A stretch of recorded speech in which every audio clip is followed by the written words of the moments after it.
One of the biggest debates I see on Facebook all the time is that, like, pit bulls, it's not the owner. I mean, it's the owner, it's not the dog. And, you know, like, and you see a lot of people say that I have a pit bull that I would trust around my kids and it would never bite anybody. Like, is there a right or wrong answer to that? Or what, how does that, I mean, can you be, I mean. There are exceptions to every breed, you know. And I tell our day campers, because we run a day camp at the SPCA, and I tell those kids every year, guys, you got to remember, everything with a head can bite. Anything with a head can bite, right? And one of the little kids raised his hand one time and he said, I know, my sister does it all the time. But I mean, you know, it's the truth. But like, you know, Zach and I have talked about, the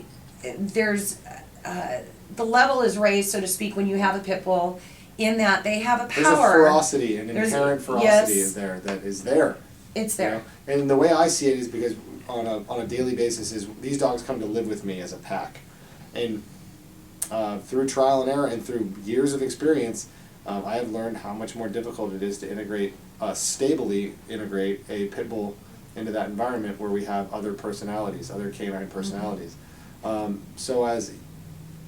though we had a lot of aggressive bully breed dogs, from Rottweilers to Mastiffs, all kinds of Mastiffs, the problem we have the most with consistently are pit bulls, and that is not because they were beaten or tortured by their owner. It's because they have a dominance factor. They're physically capable of inflicting a lot of harm with one bite. Very powerful jaws, and they have a desire to be dominant that is very difficult to surrender. Hard to break. Yeah. It is, and you have to really be an effective pack leader. And if I had a nickel for every time a positive reinforcement trainer told me that what I was doing was cruel, you know, I'd be wealthy, because these people think that you can. Positive reinforcement versus pack leadership are two different conflicting ideals of training. And I have to be an effective pack leader, or those dogs are going to fight every 15 minutes. I'm going to get bit. The other dogs are going to get killed. And with pit bulls, you have to be assertive. I mean, we're talking body language, we're talking the way you walk, the way you talk, the way Do you have to get physical with a dog at times? It depends on the dog. I mean, it can be, you might have to get physical with chihuahuas. If you ever put chihuahuas in around food and they're food aggressive, they'll be just as rambunctious as pits. But the problem is you can't break up a pit fight. You can, but it is very extremely difficult unless you're highly trained to do it. It's not a recommendation. And like we talk about, their bites are that much more powerful. A pit bull does not, unlike other dogs, there is no signal before they're going to attack. They do not growl. They don't make a noise. They don't put their ears back. There's a quick posture like it's this. It's very fast, and it's done, and it's game on. And so other dogs have more warning signs where you can cause those to break. And Zach's right. A body block will not. Yep. You know, if they're together, you just you know, a quick body block knee, and they're separated. Pit bulls, I mean, the most physically, I just ran a marathon. And the physical exhaustion at the end of that marathon was nowhere, it didn't compare at all to the physical exhaustion of trying to break up Caesar, who was a very large pit bull, about an 80-pound pit bull, and Baloo, who's our 125-pound Brazilian Mastiff. I was by myself and trying to get Caesar off of Baloo's neck for 20 minutes, trying to break up a fight. I mean, punching, kicking. Will they fight to the death? Yes, they will. Yeah. Absolutely. Is that and then they will turn around when they're done with it and act like life's good. I mean, they have no. But and I had to dominate him after that. After that, every part of me had to be tall, big. You know, and I mean, I'm not beating him by any stretch of the imagination. Trying to get him from killing Baloo was one thing, because you can't. I mean, they don't. Their jaws. A lot of people think pit bull jaws lock. They don't have lock jaw. There's no such thing. Do. But they can. It's not a physical. The characteristic of lockjaw is not. It's not an actual thing. They have very, very powerful jaws that are very tough to separate. And they can unhinge in their back, and once that unhinges and they come out on their front when they go to bite, that's the part that's actually locking down, which people mistake. They think that if you pull their jaw apart, you can get that to separate. You can't. I mean, once that's down and on, you're not getting in that mix. You can do that with almost any other breed, but you can't do it there. One of the things I see too is, you know, I see it all the time, and I'm kind of like, wow, you see a lot of pit bull puppies for sale where it's a business for some people, or they think of it as extra income. You know, and they're all over the place. There, I mean, you got them on. Big problem in Bakersfield. Right. I mean, you'll see them on corners. You'll see a van with someone selling a box of pit bull puppies for $100 or something. Yeah. And I'm not sure. That's illegal now. So there is a law that went into effect in 2012 that it is not legal anymore to sell or even give away puppies in any public place. So they can't do it in front of Walmart or anything else like that. There is a law against it, and people don't realize that they can be fined $1,000 just for that act. Good. Right. Yep. Yeah. Per dog. Right.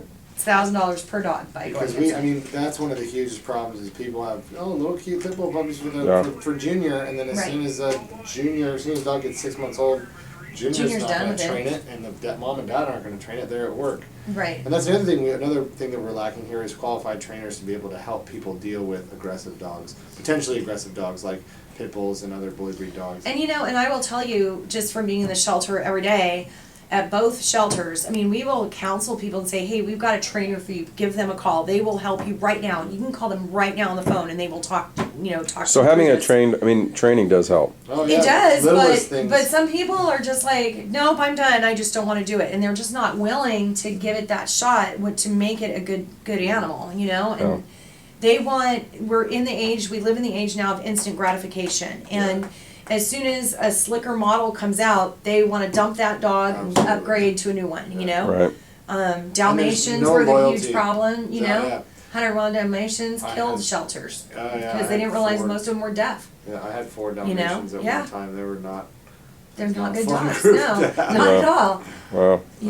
But they all, again, there's another group that responds well to assertive behavior, to pack leadership. But yeah, I mean, breeding. Everybody's got a cousin that thinks they're a breeder. Right. In Bakersfield, everybody's go talk to my Uncle Jimmy. He breeds. He goes, yeah, that's a matter of fact. I breed. That's a terrible generalization accent, but he breeds mastiffs and pit bulls and whatever you want. Go and give him a call. He'll have.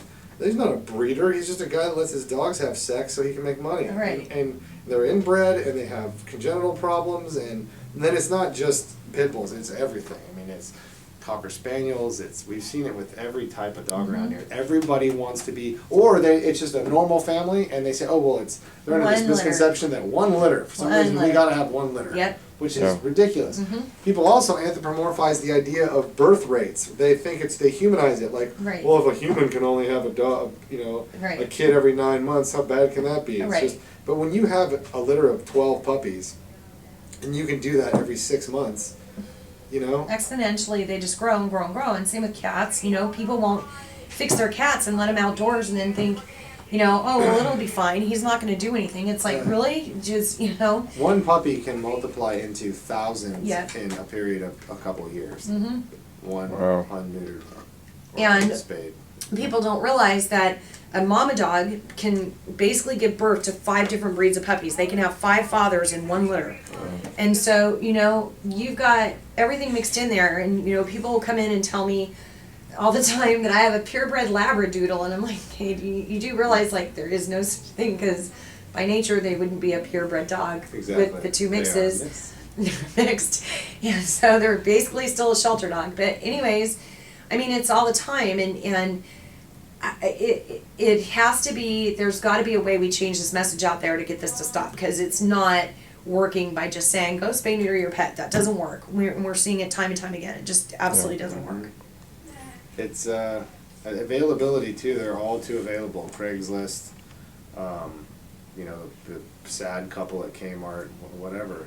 People. Right. I mean, one of the interesting facts is the greatest percentage of dogs that end up with families are not procured through purchase or through rescue. They're given by friends. 33% of dogs that people end up with in the United States are from buddies, and that's another having puppies. Yeah, people having puppies that they just give away, so there's a lot of different elements that make our problem what it is. So there's a lot of different ways we got to approach it. One is we got to make it cool. We got to make rescue cool. We got to make that meathead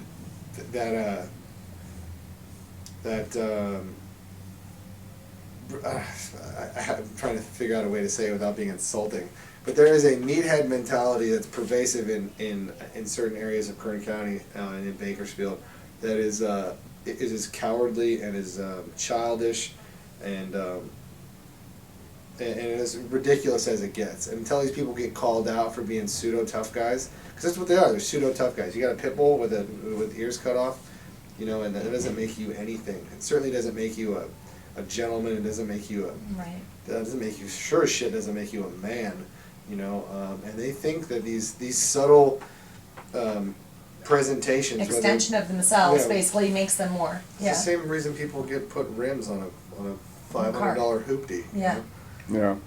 Well, I'm looking forward to getting into this, and this is just the start. And cool. Let me go show you. Let's go run out to the kennel real quick, and then let's hit the road. Yeah. All right. Thanks, Jules.